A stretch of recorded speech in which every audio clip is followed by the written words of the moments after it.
Hey, namaste, I'm Kay, this is Ecstatic Self, and today I want to talk about the topic of intimacy. So, what is intimacy? It's something that we all crave, it's something we all long for, but what is it? Well, before we dive into that, I think it's really important we dive back into our history as human beings. So, let's go back many thousands of years and discuss a time when we were hunters and gatherers. At that time, we survived in tribes, in pods, in groups. To be off on our own would be unheard of. It would be deadly. To be exercised from our group would be dangerous. So our brains evolved to seek connection, to be seen, to be heard, to share something of value, or to be intimate. Now, there's a lot that goes into intimacy. It can be an element of reciprocation. It can be an element of really making eye contact and being present to a person. It can be an element of energetic connection. But we all want to have feelings of intimacy in our life in order to feel like we are safe, happy, and thriving. One of my very favorite books is a book called Lost Connections by Johann, where he talks about in the modern world, because we have disconnected to a great deal and we've supplemented real life connections with internet virtual connections, we are developing high levels of stress and anxiety and depression. But what we really need is to feel like we are with somebody who sees us and loves us and will keep us safe, will keep us protected as part of our tribe. And that's why isolation is so stressful. Lack of intimate connections is so stressful, is because there is a hardwired sense for ourselves that if we feel alone, if we feel disconnected, then we are facing an existential threat. So if these are some of the elements of intimacy, how do we cultivate it? How do we cultivate it in ourselves and with other people?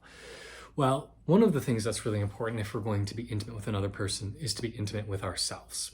Can we really be with ourselves? Can we accept ourselves where we are? Can we sit with ourselves and know who we are? Can we not try to hide or fix or bury parts of ourselves?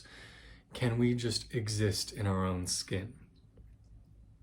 Another element of an intimate connection is willingness to bear all, to be truthful, to share an appropriate amount of disclosure that grows over time. Brene Brown uses the metaphor of a marble jar, that we add little truths, little moments of connection and trust, one marble at a time. We don't try to force one giant marble into the jar. And then intimacy also requires closeness and proximity, and I'm also going to argue an element of touch. Not only do we make eye contact, not only share the room, but is there an element of physical connection? When we touch someone, when we share space with someone, we actually share cells. I'm constantly exhaling cellular matter and molecules, and the person next to me is breathing that in, and in the era of coronavirus, that's not necessarily a good thing, but we're literally building and deconstructing our bodies and using the things that are around us, including the off-cast material of other people. So literally, the oxygen and hydrogen molecules that made up you, if you're sitting beside me, will eventually become part of my body, and vice versa. And when we touch one another, we get a sense of each other in a really deep and intimate way. One of the things I've really been exploring right now is more intimate touch with platonic friends. That do I come up and do I hug you? Do I put an arm on your shoulder? Do I rub your back? Do I hold you? There was a study done several decades ago now, I think this was in the 60s, about how much do people touch depending on cultures.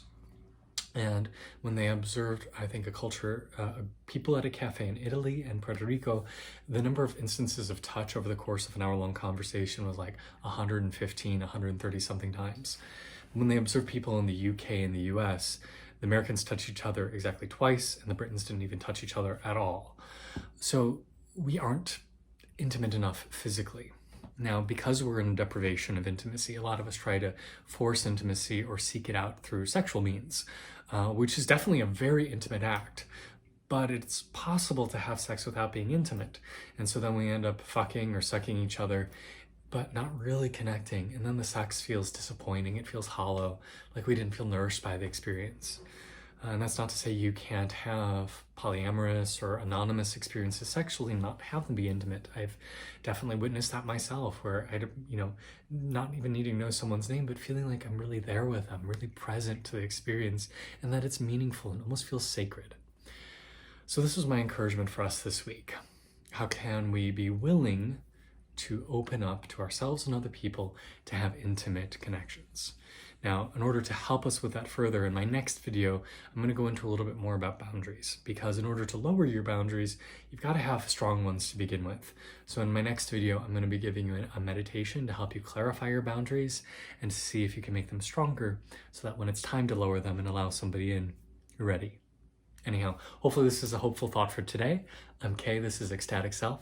Be well.